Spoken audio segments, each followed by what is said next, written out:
All right, everybody, welcome back into the Auburn Live Show, the Modcast, as we do before every Auburn football game. Appreciate everybody for joining us.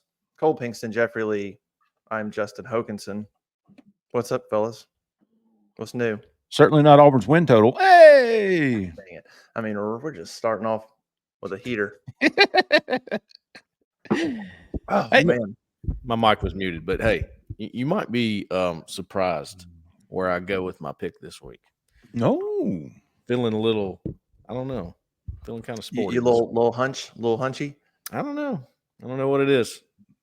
Don't do it, Cole. Wishful Call thinking. me crazy. Call me crazy. Yeah, it might be wishful thinking. Call me crazy. We'll do that. We'll get into all that stuff before we get going. As always, let's give a shout out to our wonderful sponsors. Let's start with Session Cocktail, downtown Auburn, right there on Magnolia Avenue. Go check them out. Go say, hey, great drinks. They got their little Halloween menu, October menu. They got a few new drinks there, so go check it out. Happy hour 4 to 7. Great old fashions. I know a lot of people like old fashions. They make a fantastic old fashioned. And then, of course, they're even open on Sundays if you want to go. But, man, I love going there before or after dinner, something like that. Go hang out. Go watch some college football on Saturday night. Go watch some pro football on Sunday. What's the drink I like? What's the drink I like, Justin? What's it called? Did you have the Gold something? Well, Gold Rush. All right, so Gold Rush that's one of my favorites. Yeah, I like that. What's that got in it? Huh? What does that have in it? It's like it's like bourbon, honey, and lemon.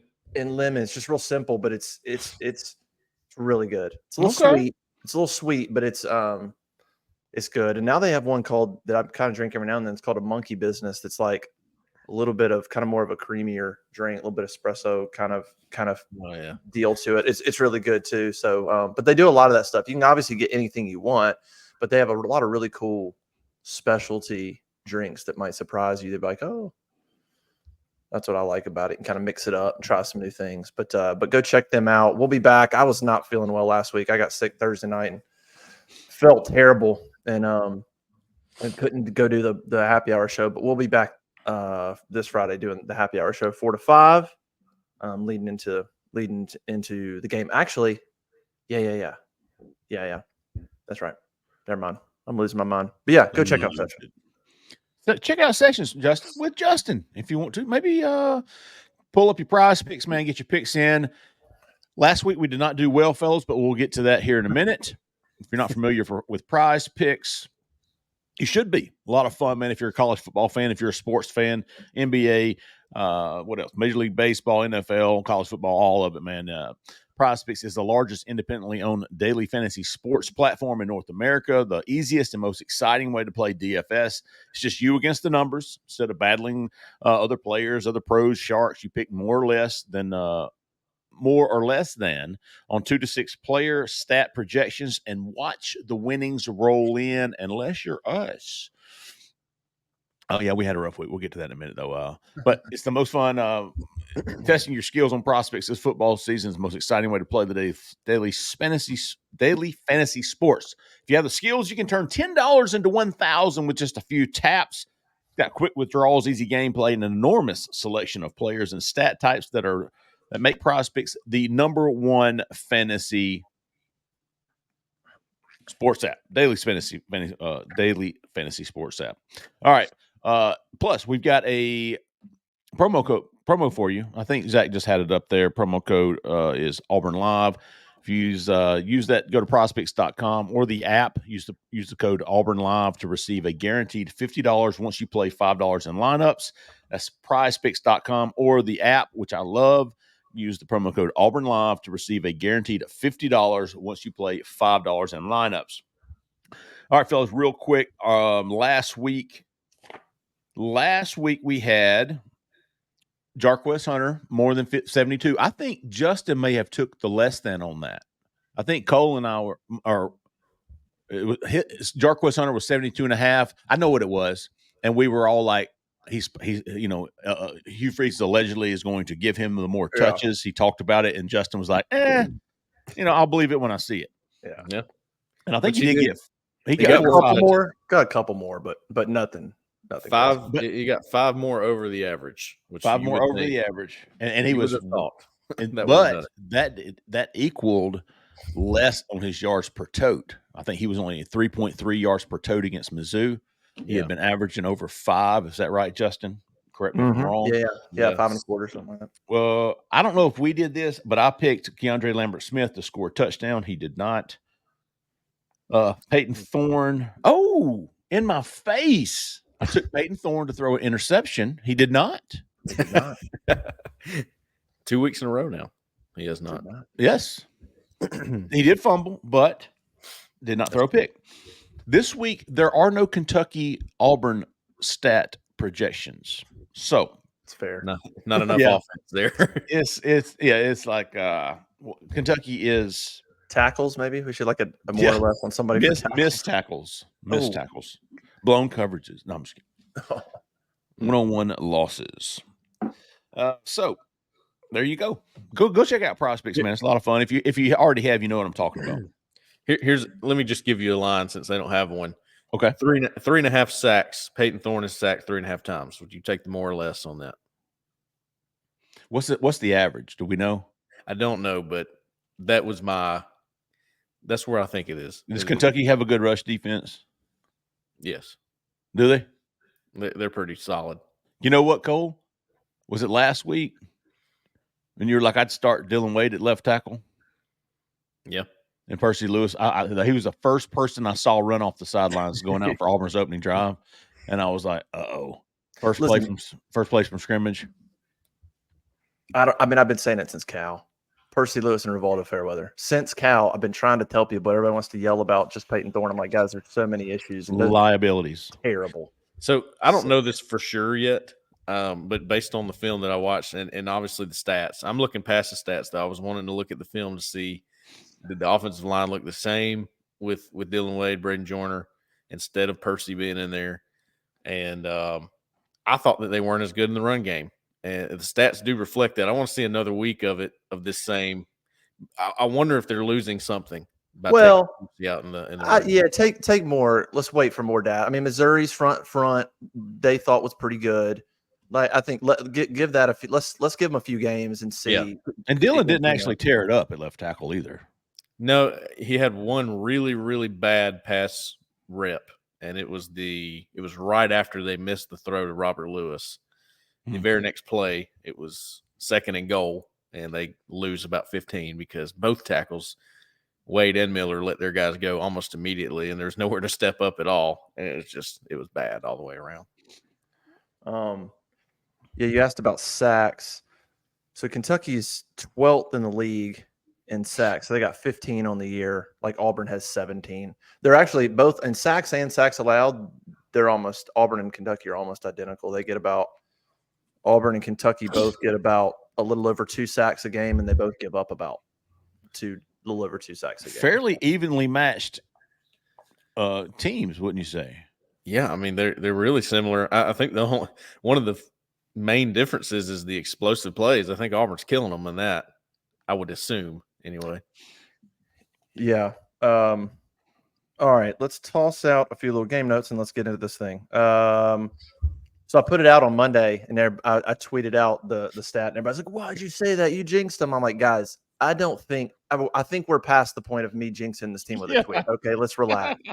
But the tweet I said was Auburn has won 9 straight in Lexington, and they've won 18 of the last 19 in the series. The only loss is 2009 in Chiswick's first year in Auburn. Cold. I was at that game. Super cold. Crowd was absolutely dead. They had Randall Cobb. Was Guy Ritchie the coach, or was it Hal Mumme? Oh, Guy Ritchie. No. Well, who did I say? Wasn't Guy Morris? It was Rich Brooks. Rich Brooks. What did I say? Brooks. You said Guy Ritchie. I think you were thinking of Rich. You combined Guy Morris, who I think was also a head coach there. Yeah, combine those two. Ritchie. Yeah, that was a weird game. Like Kentucky, Auburn played absolutely horrific, and they lost. But that's it. I mean, 18-19 and 9 straight in Lexington. Now, there have been some close ones. Cam Newton year was close. 2015 was the last game up there. That was close. Like there have been some close ones up there. The one here, I think it was to start off COVID. Auburn won in Auburn was fairly close. So it's not like maybe the weirdest game ever. that first year of that COVID year, that first Yeah, game Kentucky of that was. COVID year. Yeah, Kentucky was ranked top 25 to start the season. So Auburn's owned the series. Auburn leads the all-time series 27-6-1. Yeah, 2020 was the last time they met. So Auburn's kind of owned this. Auburn's kind of owned the series of late. Problem is these are teams 14 and 15 in the standings in the SEC right now. It's just brutal. If Mississippi State would ever win a game, Auburn and Kentucky are barely. I mean, they're basically barely holding out for last place. If Mississippi State ever wins a game, it'll be a three-way tie for last place. But yeah, I don't know. I mean, I don't know where you go. Kentucky. I mean, I guess we could start with Kentucky got blitzed against Florida. Hugh Freeze called that an outlier.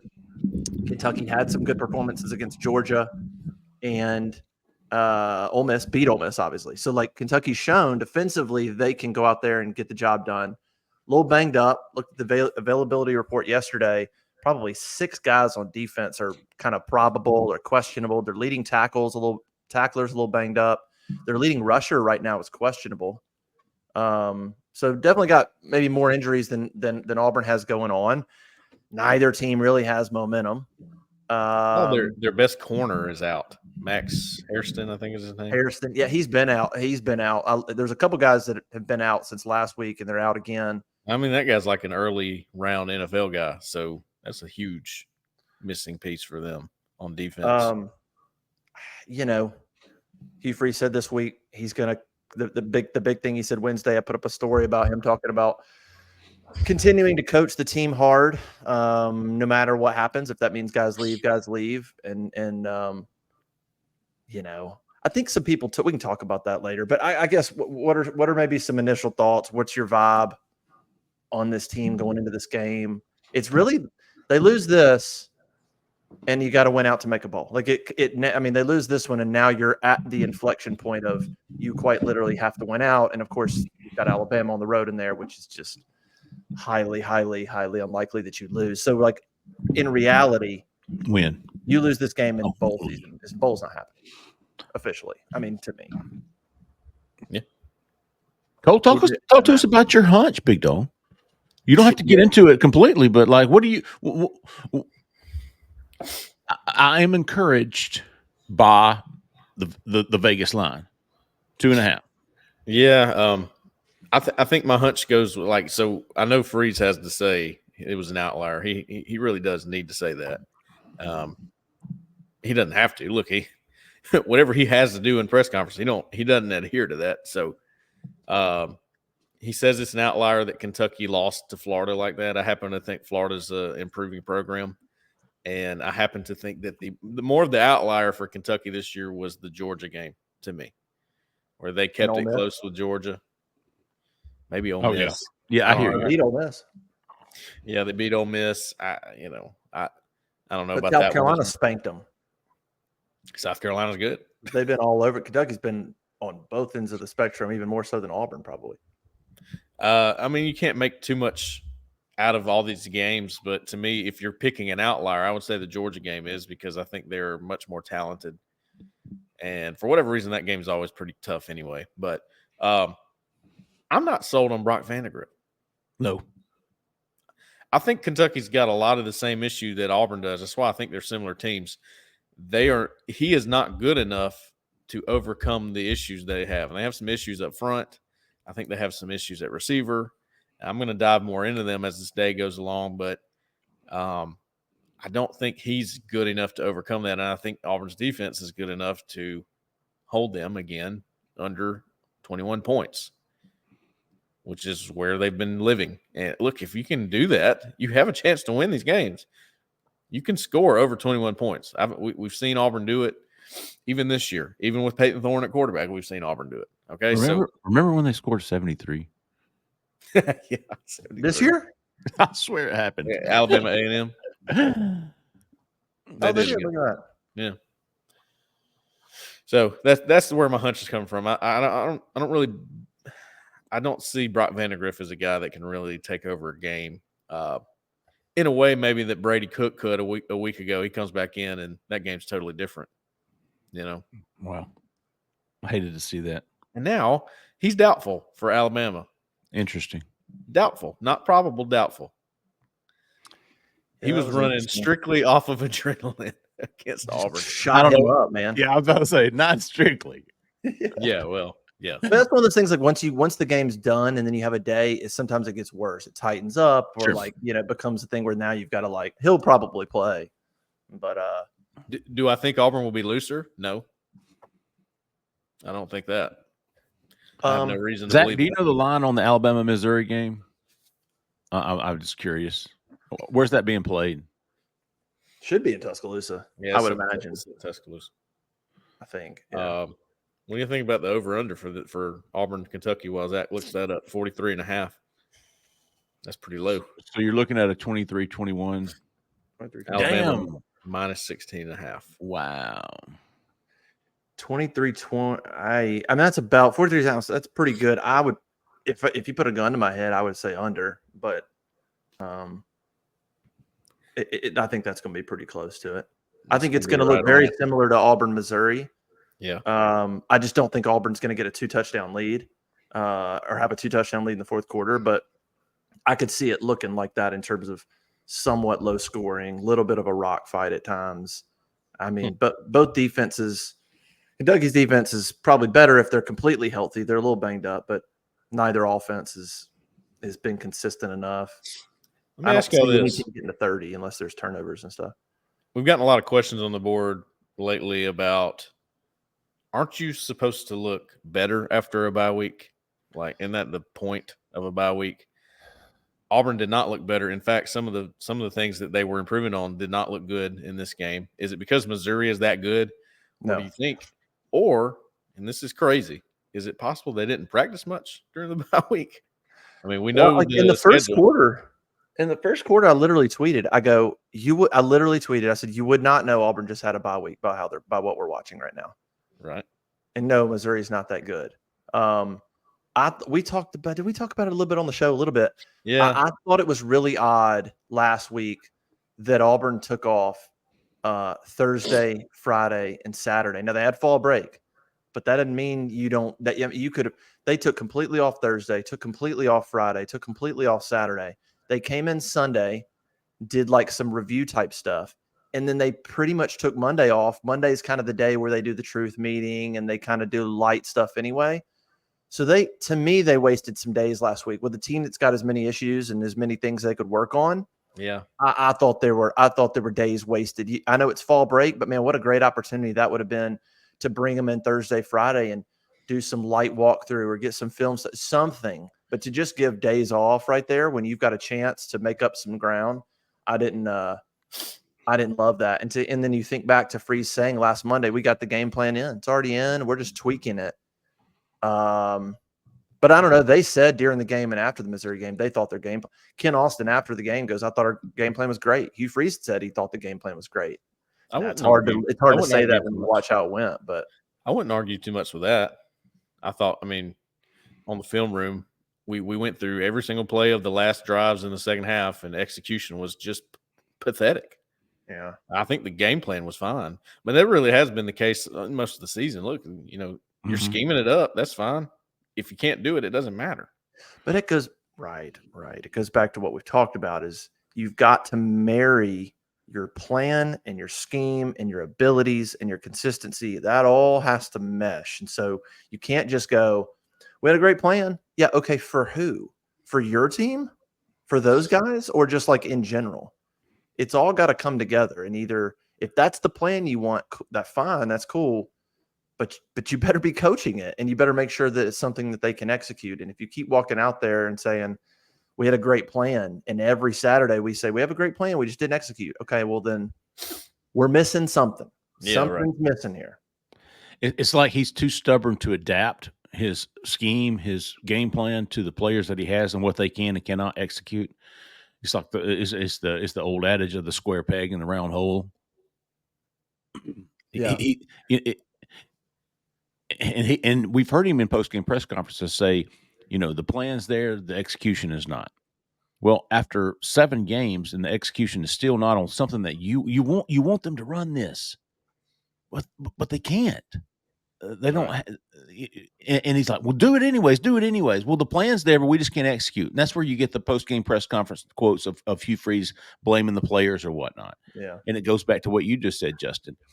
If they can't execute what you're trying to call and scheme up, then find something to scheme up and call that they can. Well, Coach them better. that's why I thought Coach 'em up. that's why it really does look like. I mean, it's true. They were better last year as a football team. They were more competitive. They were able to win some games and finish them, and they were not trying to implement some of the things they want to implement now. But I think there's an argument to be made as well. Look, if you don't start pushing some of this passing game, you are a 6-win team forever. There's nothing you can do about it. You can't be a service academy and just survive in the SEC. You have to eventually implement a better passing game. That's what they're trying to do. Of course, they're pretty heavy RPO too, so that's always going to be Freeze's style. I don't see him getting away from that. But that's why the transition's been kind of nasty, and you've got some youth at receiver too that's played into that some. But I put a board post up during the bye week just asking, what is the one thing people – what do you think, Corner? What's the one thing Auburn needs to do this bye week? What's the one thing that's got to improve for them to start winning games? And tallied it up. And a lot of the answers were discipline. Like so many people said, look, if they just have a good week of where they go back to the basics and just get down and dirty and gritty and get some of that fixed. And I agree with that.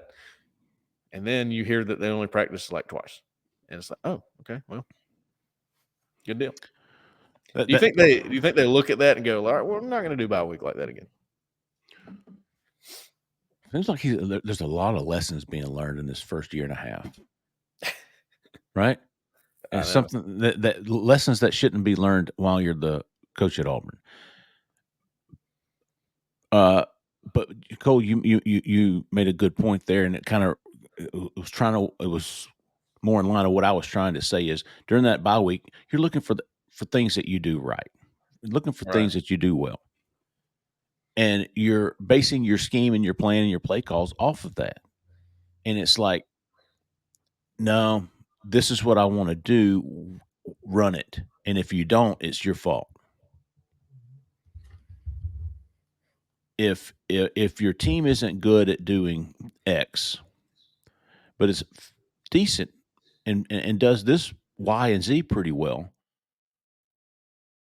that's what I'm basing my scheme and my play calls off of, my game plan. The Y's and the Z's. If the drop back passing game, if you're not getting time from your offensive line, if you're prone to making mistakes when you're doing this, like what's the success rate of these plays through 7 games? If it's not very good, I'm not going to call it. I'm not going to expect them to just be able to be better this time around. I'm not articulating that very well, but I hope my point's coming across. That it is. My dad used to, when he was a play caller, he used to bring a Sharpie, right, on his laminated play sheet. They'd run something and go, yeah, we're not doing that again. Right, right. Not all year. It won't happen again. You know what I mean? So we're not good at that. Yeah, so I kind of look at it the same way as you. Like, man, don't force something. I get it. There you go. You do have to have a passing game. You absolutely do. You cannot survive with what you had last year, where you were a service academy offense. I'll keep going back to that. But the transition at this point, if it's not smooth, if it's not better at this point, it's just not going to get better this season. I don't know. Which is why they went back to the ground game some more this week, and I think they lost a little bit not having Percy in there. That's just my personal opinion. We'll see. In the run game.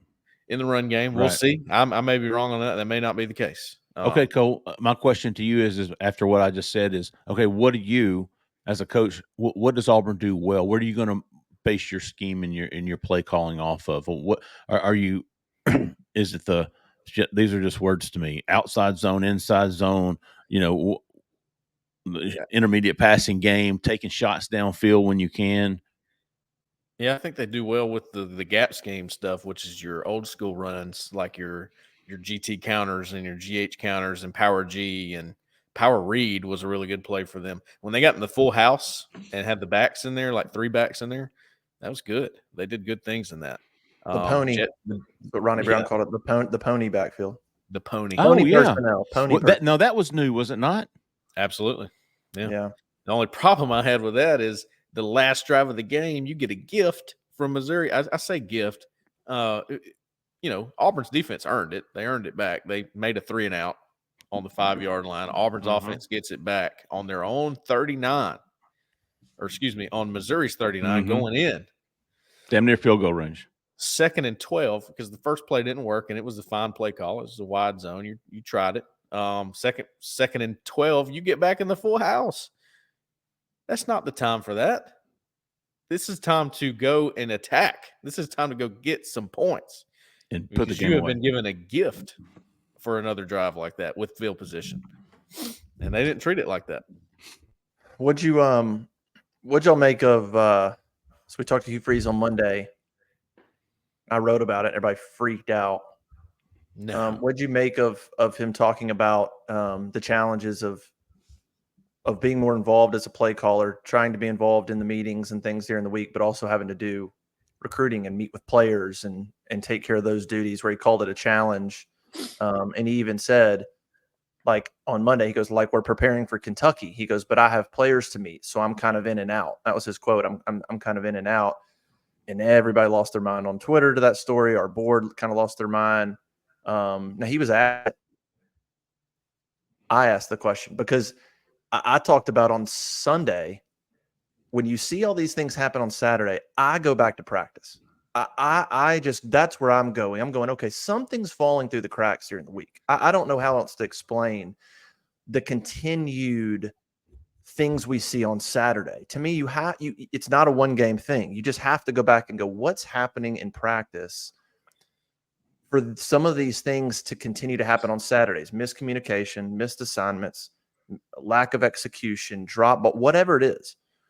And so I thought it was an incredibly fair and valid, incredible question to go, hey, my question was, how have you adjusted moving back into being a play caller every Saturday? And I said, do you feel like you have all the time that you want during the week to prepare for as an offense, and then also do everything you have to do as a head coach? That was my question. And that was his answer. So he wasn't complaining, but that was his answer. What did you make of him sort of saying it's a challenge and I'm kind of in and out? And he said, I trust my guys, but I just think there's a potential for things to fall through the cracks when your primary play caller on Saturday isn't in every meeting and he's not hearing every word. And unless he is getting absolute detailed explanations of the O-line meeting with Jake Thornton and the quarterback meeting, and he knows every word that's said and everything's discussed, if anything is lost in translation, I think you run the risk of then you get on Saturday and you've got the primary play caller who didn't hear every word that was happening during the week on everything they think. What if they do this? I just think that there's a potential blind spot there in my opinion. And he talked about being in and out. I thought it was a fair question. I thought his answer was honest, fairly honest. It's a challenge, but what do you think about all that? Yeah, in general, something's going to fall through the cracks when you, as the head coach, are doing all these things, right? Something is. There's not enough hours in the day. I truly believe that. I've seen how that works. I've seen it firsthand. There's not enough hours in the day to do everything, especially if you're the play caller as a head coach. I tell you what's not falling through the cracks for him is recruiting. This is not a recruiting show, but look at the freshmen, right? That was the emphasis last year. It was 100% the emphasis. And right now, that's paying off because your freshmen are absolutely killing it. I mean, taking over for guys that have been there for a while and passing them on the depth chart. So that was where the emphasis was. I think that's where the emphasis still is. And that means because there are not enough hours in the day, yes, Justin, I think something will fall through the cracks when it comes to his other duties, play calling, discipline, head coach, whatever you want to call it, CEO. I believe we're witnessing a shift in the world of college football right now. Not just this new age that everybody talks about, but talent still matters, obviously. But you better know how to navigate everything there is now. I think the coaches that know how to do that are the ones that are prevailing right now. The ones that know how to navigate every little thing. I have 3 words for it, and I use this. Jessica and I both use this in parenting. Figure it out. I don't want to hear it. Figure it out. Yeah, right. Yeah, that's right. If this and that and this and all got this and that, figure it out. No, I gotta do this. I gotta do that. Figure it out. Yeah, that's fair. I don't want to hear it. Well, that's all the fans care about, and That was the general consensus. fair enough. We don't want to hear it. Mm-mm. And again, he wasn't complaining. I asked him the question, which I'm so tired of that, by the way. Everybody reads his quotes and they think he's complaining. Guys, have you ever it's a press conference. Everything he's saying is from a question. So can we Right. It's a whole other topic that I don't want to go into, but it's like stop. People need to read stories. He's not complaining, but he was asked, and you can take it that way, but he didn't just like get up there and go, "Let me tell you guys, man, it's hard up here." He was asked, but that's a whole nother narrative. Well, he Like, could have not gone. He could have not gone into it at all, and everybody be going, "Well, why don't you answer the question? What's up? What you know?" No, I appreciate his transparency. I do. You can't win in his position if you're not winning. There's not a good answer in a press conference, yet you still have to go to the press conference. So we're going to keep getting this until Auburn finds a win. Okay, it's going to keep happening.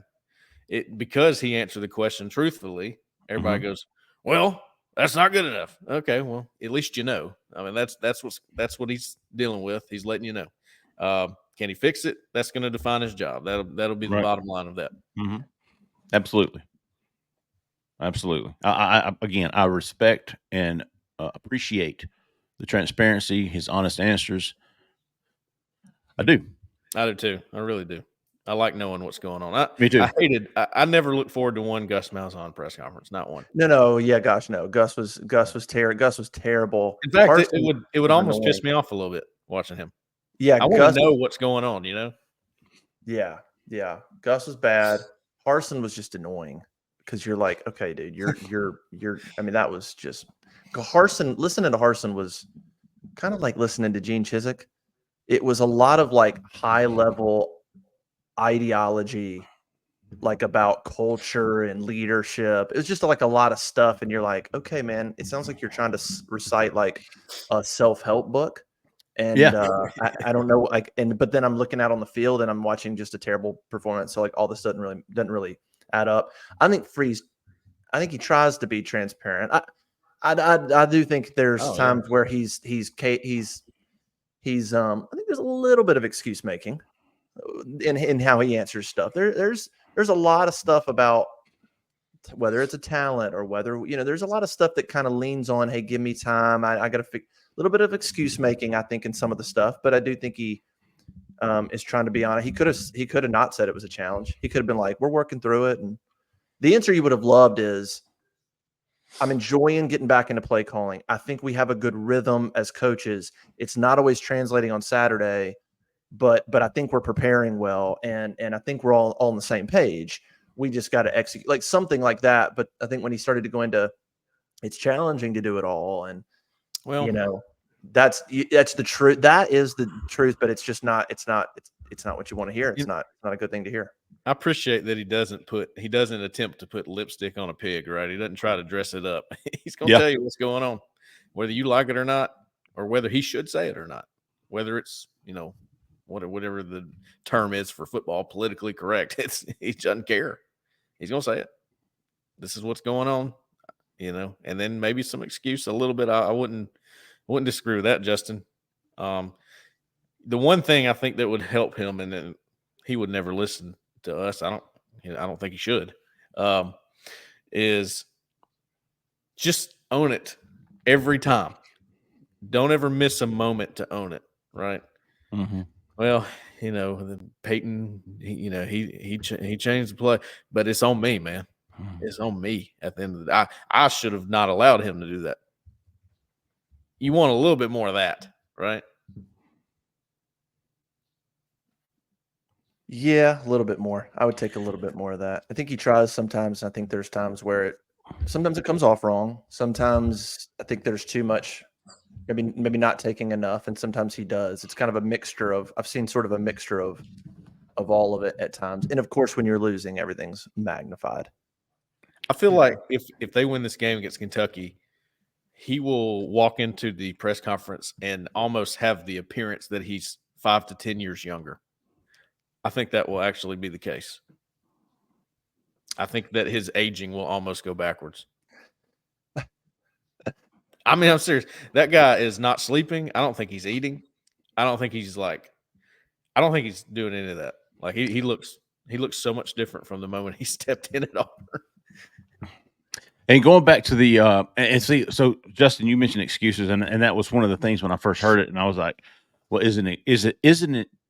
He's very transparent, as we just talked about. There's a big difference between excuses and reasons. Excuses is to avoid responsibility. Reasons are why something happened while taking responsibility. Yeah. And they we shouldn't get those two mixed up. And because I was like, almost my figure it out. Like for me, those kids are making excuses. Yeah, we'll figure it out.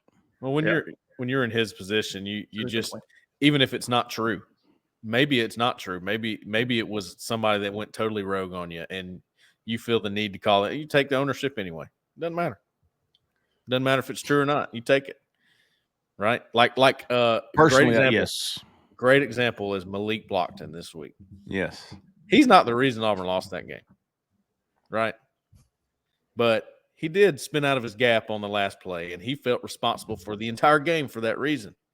And he said, "That's on me." That was the quote. It's on me. And everybody's like, "Man, it ain't.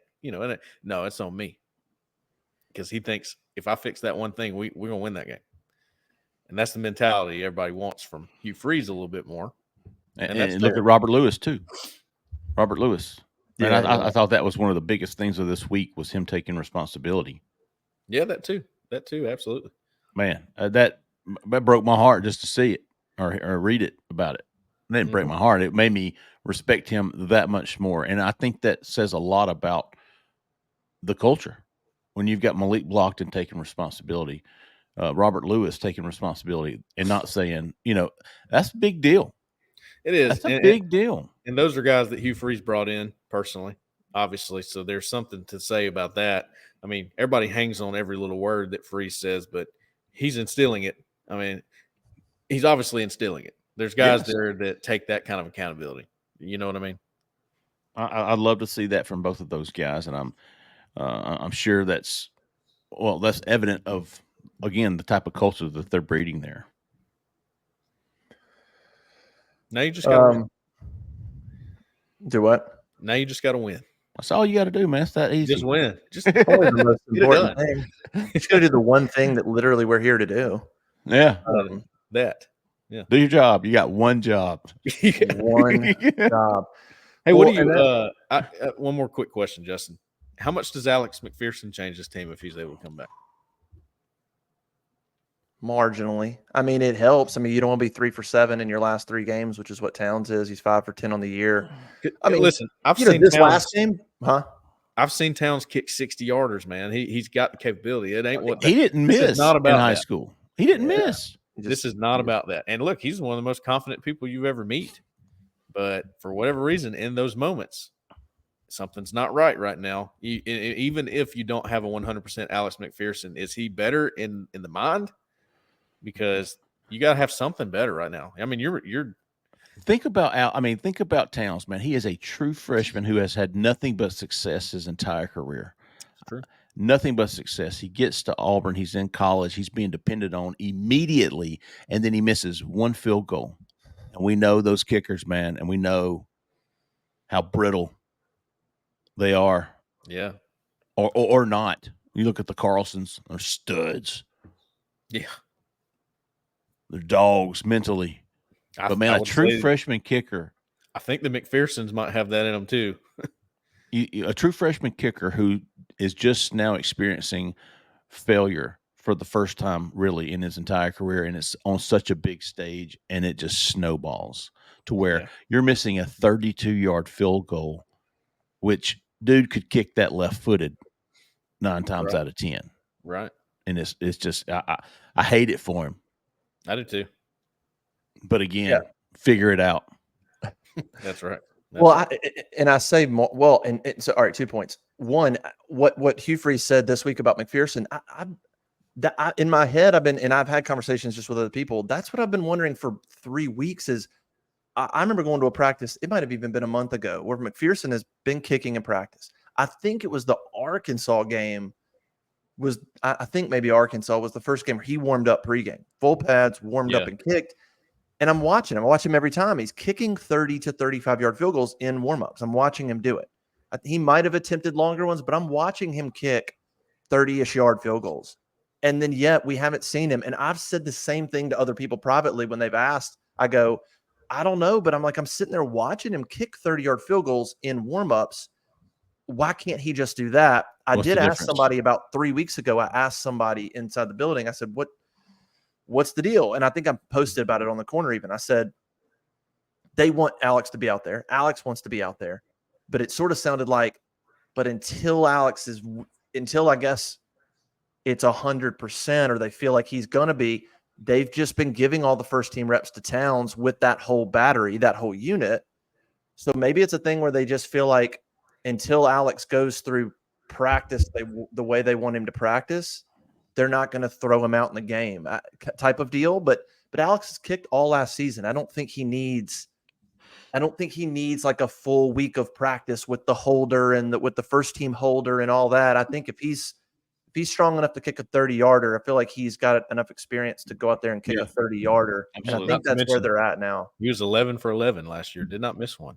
He's made 19 straight. He missed his very first kick against A&M in 22. Very first kick he missed. He hasn't missed since. Ooh. Yeah. He has not missed since. The other point I was going to make was marginally. Okay. If let's say Alex makes those 2 field goals, there was a chip shot against Oklahoma, then there was the one at the end of the half, right? There were 2. Those are big. Those are big. What was that? I didn't even do anything. Jeffrey agrees. Thank you for that. That was a good point. I made a good point. I still can't get that to happen on mine for some reason. So if those 2 field goals happen, that game's 27-16 when Peyton throws the pick. And by the way, everything changes. Are they even throwing on 3rd and 4 if they're up 27-16? So that game they probably win if you kick those 2 field goals. You probably hold on. This one, you still gave up. Missouri still got the 21. So even when you were at 17, Robert drops it cool. Even if you make that and get to 20, you still turned around and gave up. Yeah, 2 more touchdowns. You still could have lost that one, but I think certainly you could look at Oklahoma for sure and point to 2 pretty big misses in the first half. But I say marginally just because I think there's a lot of other issues going on. He definitely would. Made field goals would help, but it's not like Auburn's 6-1 with. It would definitely change the game. It may not change the season. Yeah. It could change a game or 2, but not the whole season. I don't think.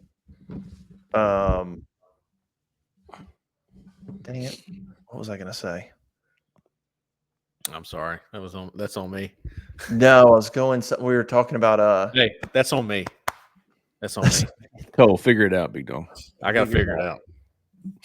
I know what I was going to do. The stat that I saw last night, it made it to our board today. We're recording on Thursday, obviously. Oh, yeah. I think this is a good discussion. Wow. So the stat was 20. This is by Ben Stevens. So the stat was 27 offenses average at least 6.5 yards a play this season. 29 defenses allow 5 yards or less this season. Only 7 are doing both. Only 7 teams in college football are averaging 6.5 yards a play and giving up less than 5. Those teams are Army, Indiana, Ohio State, Ole Miss, Penn State, Texas, and Auburn. So, Army, Indiana, Ohio State, Ole Miss, Penn State, Texas. Every one of those teams is having a fantastic season. Man. Auburn. And then Auburn's the 7th. So the note was Auburn's 2-5. The rest of those 6 teams are 36-4. So that got brought on our board. And it was look how close. Look at this. Auburn I saw some snake bitten. They're unlucky. Look how close they are. I hear you on that, but I also think that that's also cherry picking because we don't have turnover margin there. We don't have third down conversions, especially giving up 3rd and 10s. Like there's a lot of stats we could go find. Penalties. Penalties.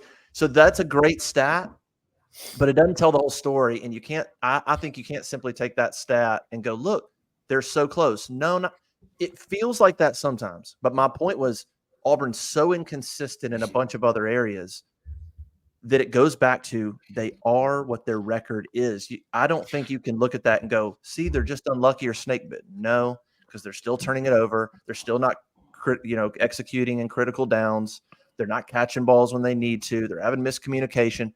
What that means is that there's some talent and the schemes maybe aren't bad at times. There's some capability, but there's just still so much inconsistency that I don't think that stat changes who they are. I think it makes it more evident of who they are when you take everything into consideration. But what did you think when is that fair? I just saw it was an interesting discussion on the board, and I thought people were kind of going both ways with the stat, but there was a lot of like, see, Auburn's actually really good. They're just unlucky, and I don't know.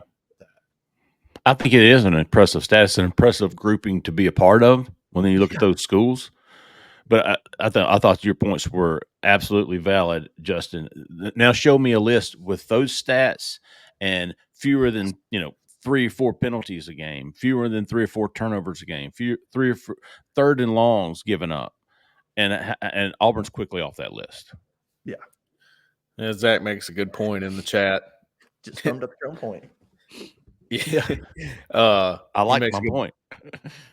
Auburn in the like you just said earlier, 73 points in that game, 10 yards per play in that game. How much does that actually skew the average?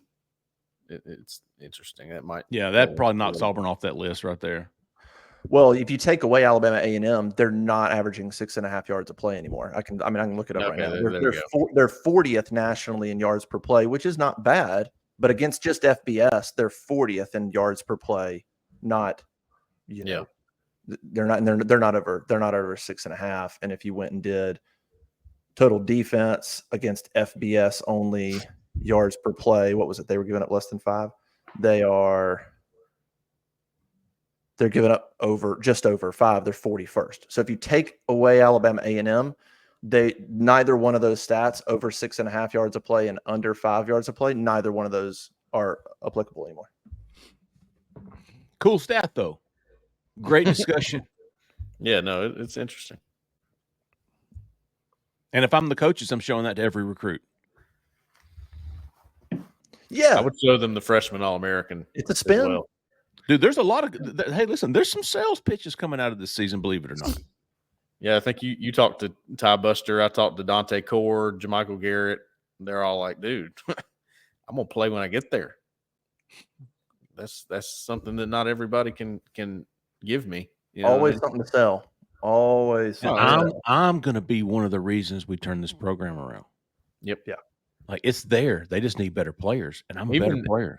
Who was it? I think it was Jay Crawford or maybe Malik Blockton. It was like, it's off the record. He was like, can you just think about what it's going to be like when we get a whole nother crop of 30 of these types of guys? It's going to be good, man. So my other point was, and I'm playing devil's advocate a little bit only because I just want to hear your point on the freshmen. I like what I've seen from some of the freshmen. I'm not taking anything away. I think Jay Crawford has done some good things, all that. How do you factor in maybe the rest of the roster? How do we look at the freshmen? Jay Crawford's playing, Caleb Harris, Sylvester Smith, Malik Blockton. We know Cam's a special talent. He's actually struggled more than some of the other freshmen, but we know he's capable. Malcolm. Are they? How do you weigh that versus looking at the roster as a whole? Because we all say that Auburn's not as talented as they need to be. So are we making too much of the freshmen? Are we just looking for a silver lining, and we're just kind of like, given everything, I'm just gonna praise the freshmen because I don't have anything else to praise. Are they actually? How many of these freshmen could go to the top 5 teams in the SEC, top 4, and be doing the same thing? True freshmen? Are they that Are they that good? Or are they taking advantage a little bit of Auburn's roster? Is it somewhere in between? I'm just trying to figure out a proper way to gauge how good Blockton's playing, how good Jay Crawford's playing, like where they add up. I'm not taking anything away. I just want to try to put it in the right perspective.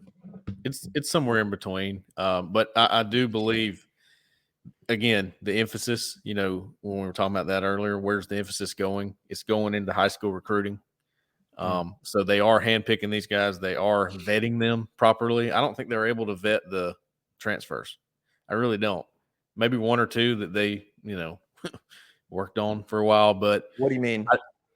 I don't think they can vet the transfers like they do the high school players. Whereas like a Caleb Harris, for example, they sat there and watched him for 2 seasons and compiled all of his tape and said, okay, he's the 3-star. I don't care. That guy can play for us. And he can be a baller for us. And you know what I'm saying? Whereas they look at who's a good example? Percy Lewis. They get a week to look at his game tape before somebody else is trying to get him, and you have to make a move, right? Yeah, I don't disagree with you. It's an interesting. On one hand, you'd be like, well, you should have a better idea of a transfer guy. He's played literally. Some of these guys have played SEC football. So on one hand, you should have a really good idea of what you're getting. But on the other hand, I see what you're saying. You have very little time to evaluate a bunch of tape against a bunch of guys, and like it's not just tape. I mean, you got to know their personality. They studied Caleb Harris's personality. I mean, he came for a junior day one time, and for whatever reason, the communication stopped between the two parties, and it picked back up. So, what does that mean to me? I look at it and go, well, there was, it didn't happen that day, and then he comes back and it happened. So they had time to work on it. I just think that's the difference. And it's where the emphasis is too. It's absolutely where the emphasis is.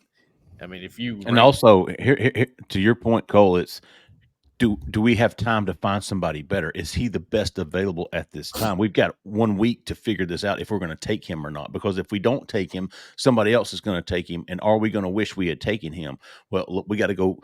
We've got 1 week to figure out the top 3 guys and be able to make a move on.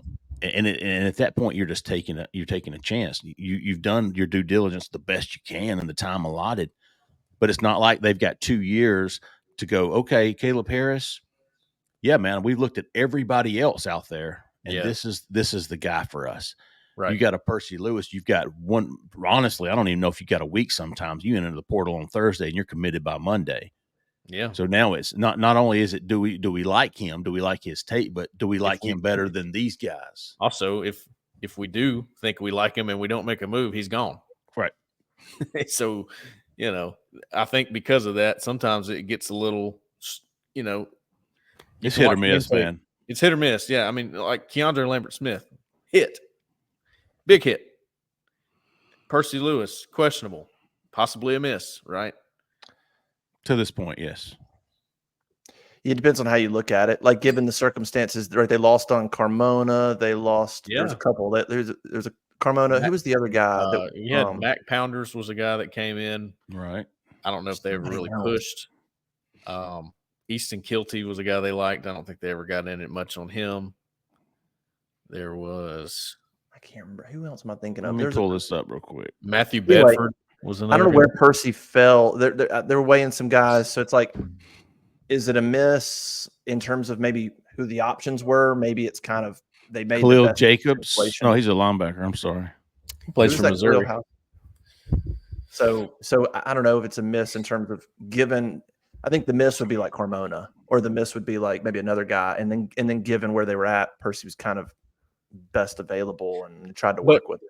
To answer your question, and it's funny how as good as some freshmen can look, when you get better talent on the team, those guys might fall back. I mean, that's how that goes.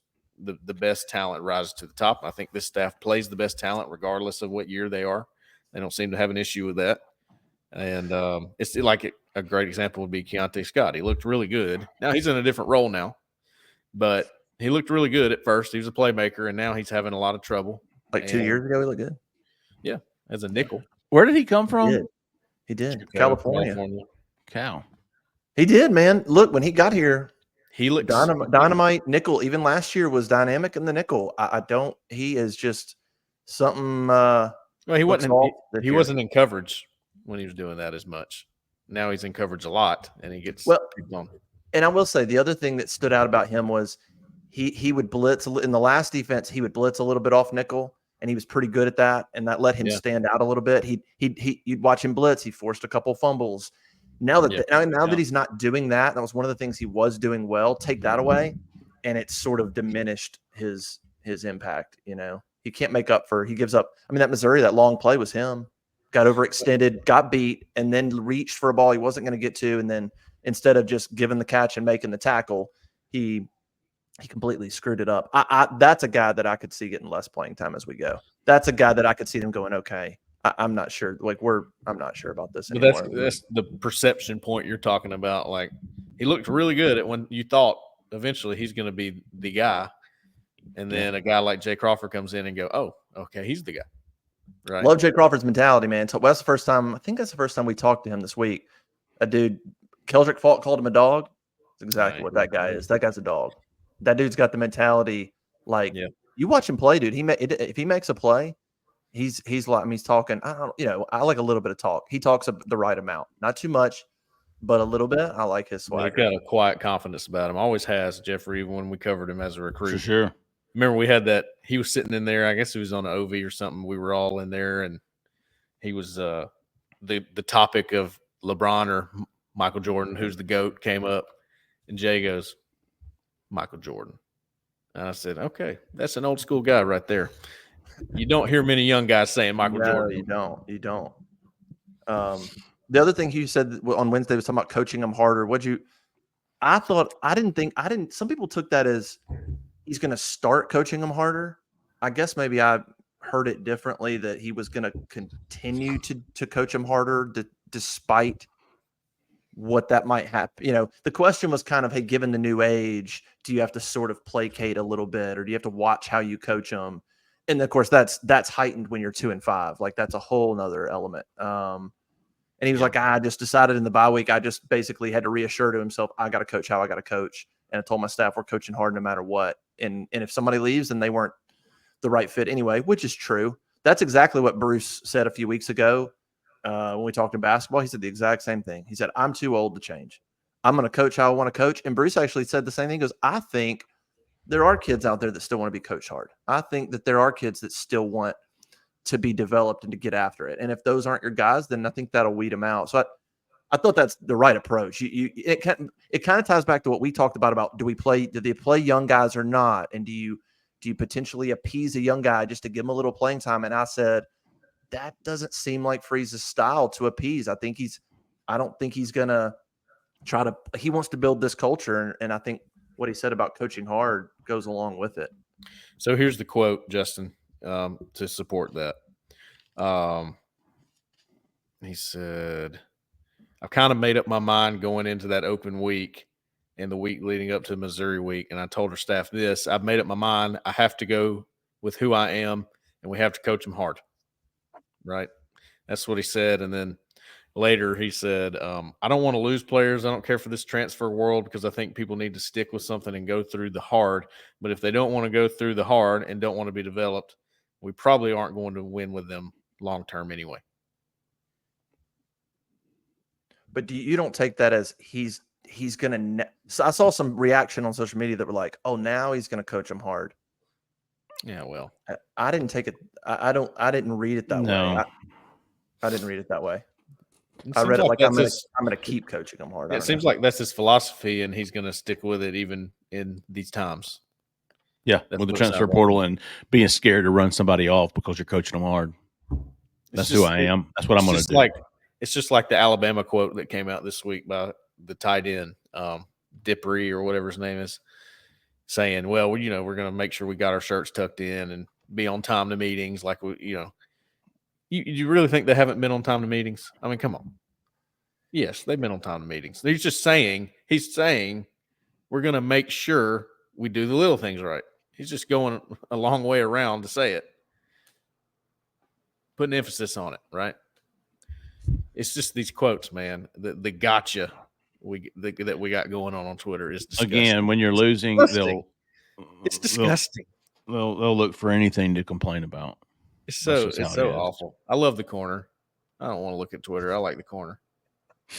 Corner's not much better half the time. Love you. We can work with you though. You know. Yeah. Just be fair. Just take it all into account and then make your own decision. That's cool. Well, I mean, given all that, how do you feel? I mean, like we talked about, nobody's coming in here with momentum. I think, look at whatever Auburn's 2-4 and 0-4, 2-5 and 0-4, and a 2.5-point underdog. The game will be there for the taking for Auburn or Kentucky. That they'll have their chance to win it. That they will. I mean, Kentucky's nothing special. Okay, I'll start the predictions off, and looking at this is why I think Auburn has a really good chance to win this football game, because Kentucky's offense is poor. They're one of the worst in the SEC, if I'm not mistaken. I think they're I'm going to pull it up right now. They're the worst passing offense in the SEC, dead last, 1,175 yards. They scored fewer touchdowns than anybody in the SEC, dead last in that category. Isn't their running back questionable, Justin? Yeah, their starting running back right now is questionable. Their leading rusher is questionable.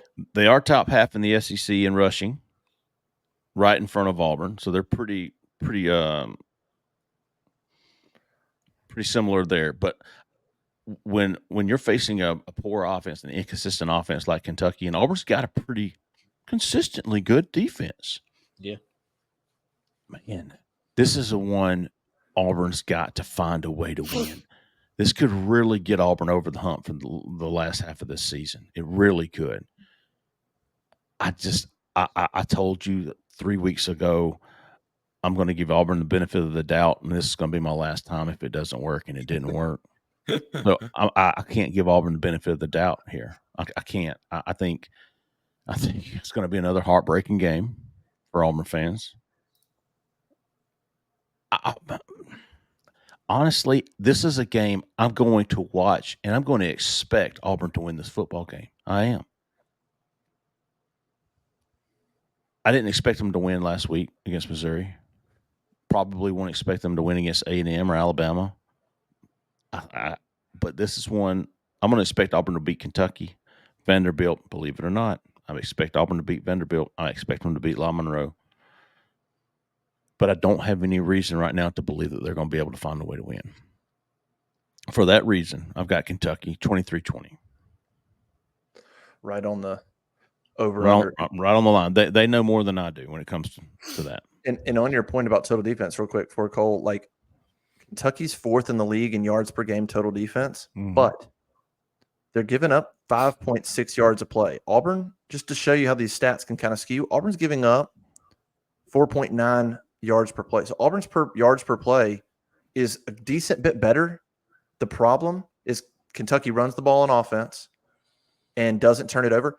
So Auburn's defense has faced 130 more plays than Kentucky. So yeah, you're going to give up more yards and more yards per game when you faced 102 games. Auburn's faced 2 games worth more, and they've both played 7. Wow. But Auburn's defense has basically played 2 additional games when you look at the stats. So yards per game, Kentucky's defense is good, but if you went yards per play, Kentucky's 13th. So maybe a little bit skewed. Sure. I did lie on this show last week. I said that we don't always get it right, and then I get it right on the nose. Didn't you? 21-17. That's what I thought. Tell you what, I'm going 21-17 this week. Auburn over Kentucky. Auburn. I think Auburn's good enough defensively good enough, and Kentucky's not great offensively. I think they keep them under 20. I've had the defense dialed in the last 2 weeks. 21 points for Missouri, 31 for Georgia. Had that right. I'm saying 17 this week. I hope I'm right again. I want Auburn to win this game. I think it'll make all 3 of our lives much better. So you best believe I'm pulling for them to win this week. That's not a fair catch either. That baby meme. Yeah.